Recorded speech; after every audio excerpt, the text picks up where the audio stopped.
Hello. As often does, recalling the last video's topic, when I was recalling that topic and making that outline, it started me thinking about this next topic and how this really did help me cross a bridge. It really did help me to stay away. And before we get started, hit subscribe. Look at me saying it again.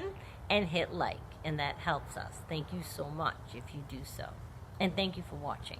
I should say that out loud. I say it in the comments all the time because I'm so appreciative. But I should say it out loud on the video. I get right to the business at hand, don't I? I never do housekeeping items. I'll be more free with that. I've been so focused on getting a video every day for the entire year of 2021 as being my goal, I forget the rest of it.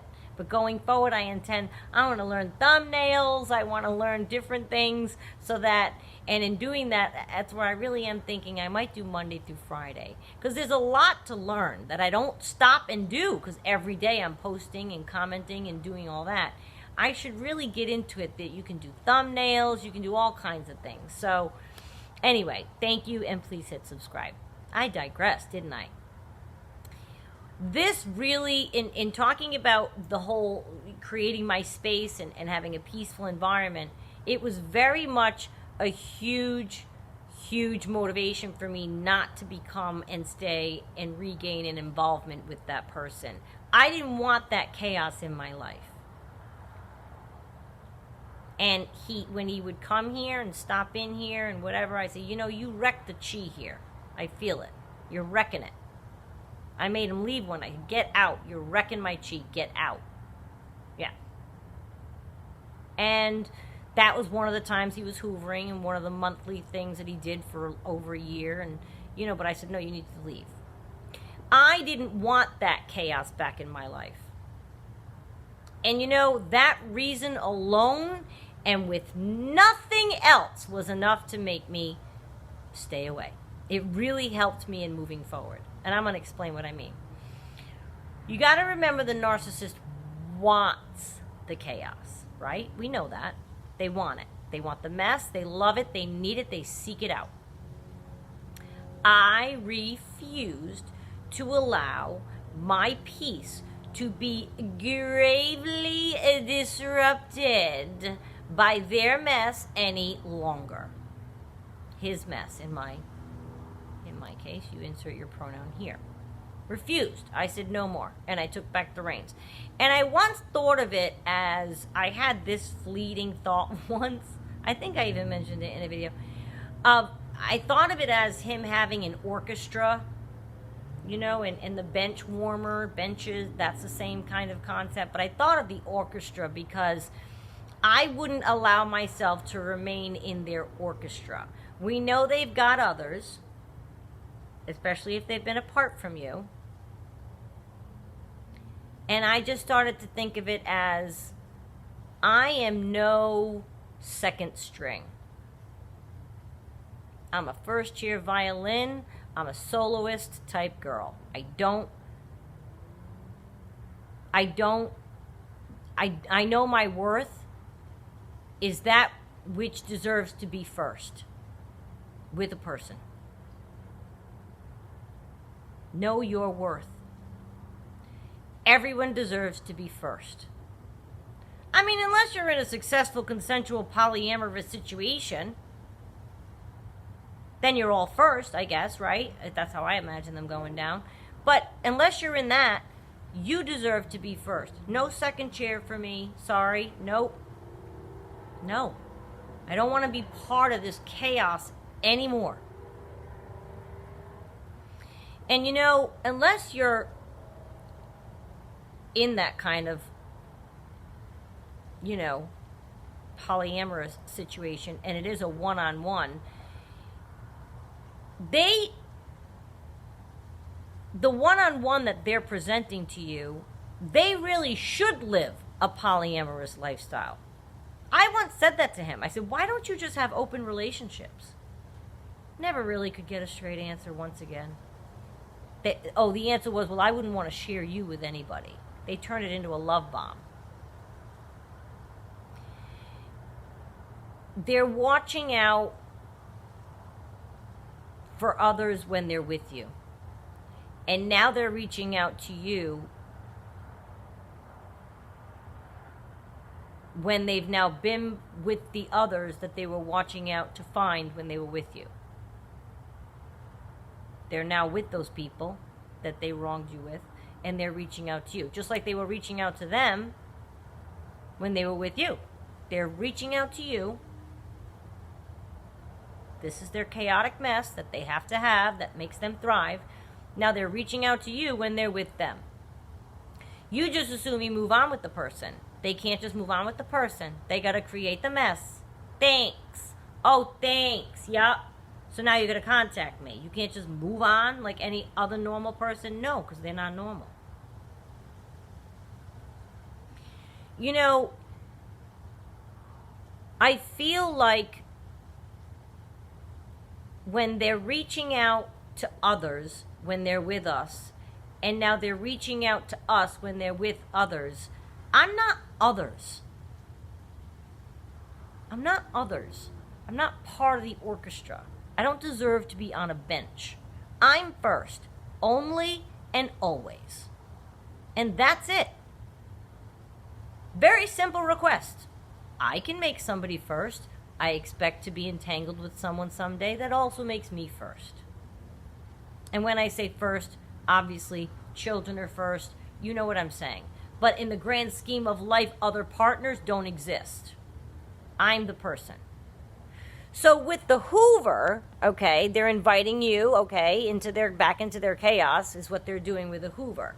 And what they're trying to say they're going to give you is what? What are they promising you? And are you kidding me? Dissect the stuff they say. Is it even possible for them to deliver what they're trying to say they will deliver? No. Mine was up in here telling me a year ago I won't be with anybody. I said, well, I can't be with you. I will not be. I'll just stand here for 6 months straight and just be in front of you and not even have to have anybody else or even you physically. Because I said, I'm not going near you. Oh, yeah, you had to see what he was promising me. Bargaining away his life. He was never going to do any of that. So they're not going to deliver because they're not capable of what they're promising you when they're trying to invite you back into their chaos. They can't deliver. They're uninterested in that life that you want. They're uninterested in that life. This narcissist was never going to be what I want in a man. He is not what I want in a man. Not what I want a man to be. He is not. You okay? And you know, they're not built for the steady, peaceful. Here you go, baby. Let's take a moment and get mini comfy. They're not built for the steady, peaceful, glorious life you may be already experiencing without them. So if you allow them back in, they're going to wreck it. They're going to wreck your peace that you have going. They're going to make a mess of it and cause more chaos because that's what they like. They seek the chaos. They're not built for this. And don't be the gift of a chaotic mess for them because they had a bad day with somebody else and now they're reaching out to you. Think of these things with each time they reach out to you. What happened in their day that they're reaching out to you? I would say that. I'd be like, oh, so did you get into a fight? Did somebody, I mean, it was just so transparent to me. Once you see things, God bless you. Once you see things, you can't unsee things.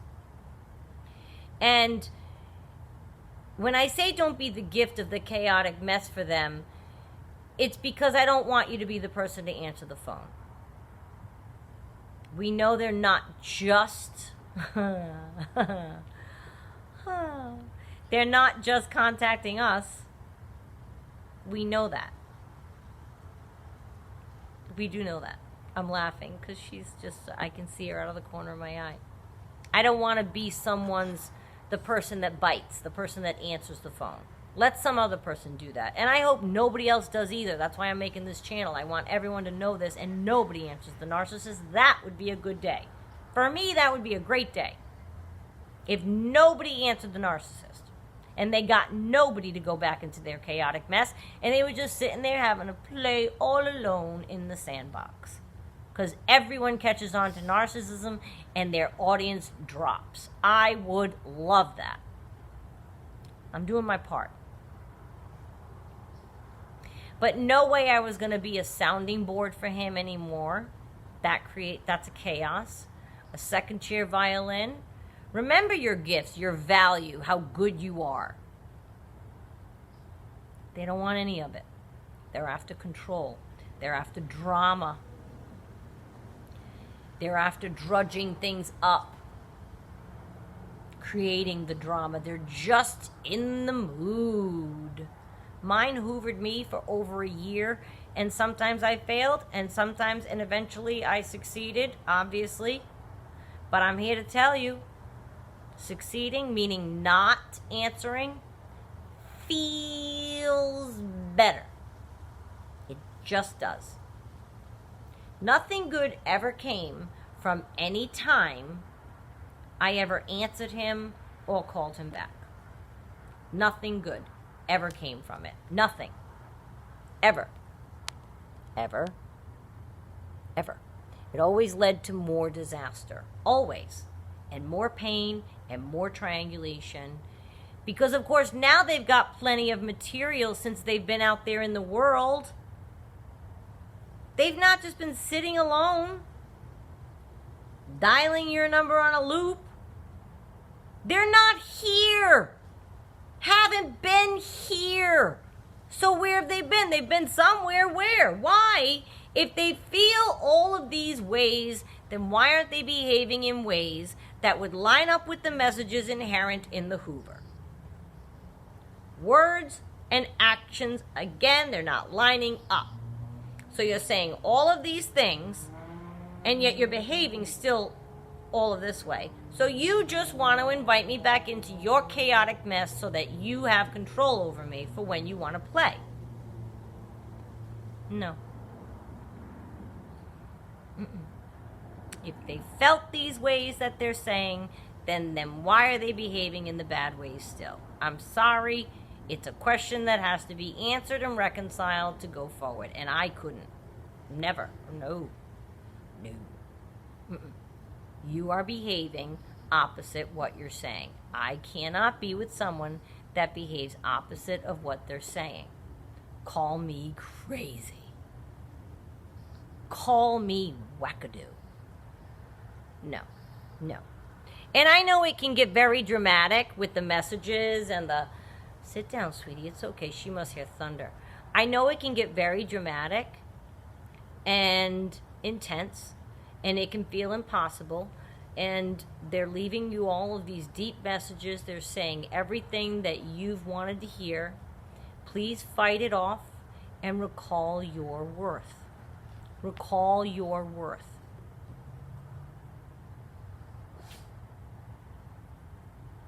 Think of the situation on someone else. This helped me as well. Someone you love, someone you revere.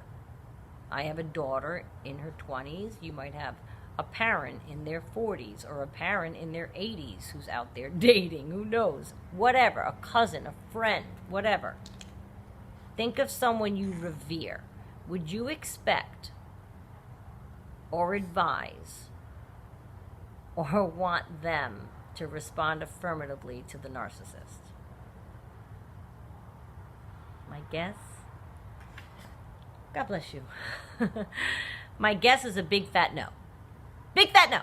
Huge no, big fat no. You would not. You give yourself the same answer you envision yourself giving to one person that you can think of that you revere if they were going through this. You know, a friend that's been through it before me, I've talked about her before, she put it so succinctly once. This is the one that did the 180. She said, there is nothing ever about him that would make me want to get back with him ever. Nothing ever. that would make me, there's nothing, she would say it. She'd say, there's nothing even in me that's even attracted to the person that he is. Because once she saw it, accepted it, and moved on from it, you can't unsee it. Thunder's coming. You can't unsee it. And think that through for yourself. And try to list the things you indeed find deplorable, and remind yourself that you don't want that in your life. You don't. Use that angle. You don't want this, and you know it. You don't want this mess in your life. You just spent how much time trying to clean it up, trying to pull yourself out of it. Do not allow them to get you back in just because they're leaving you messages inviting you back in.